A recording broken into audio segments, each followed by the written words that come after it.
Hey everybody, so part of assembly is putting in a bajillion screws, and the best way to do that is usually using a hand screwdriver. I like my ratcheting one because it makes the job that much quicker, but a lot of times using a drill on these particle board things can cause the holes to split or splinter or bubble out because you use a little too much force. So I like to use the hand screwdriver, and I go with the ratchet one because it's a lot quicker and easier.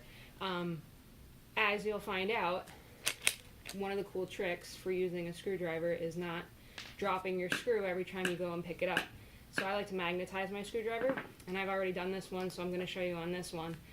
And one of my fun tools is Harbor Freight gives away and sells really inexpensively these little magnet jobs that can hold your screws in it, and it has a little magnet on the bottom, so any of your metal jones will stay stuck into your little bowl.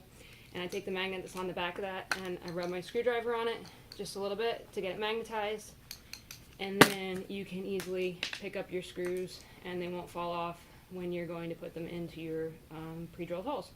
So there you go, magnetized screwdrivers.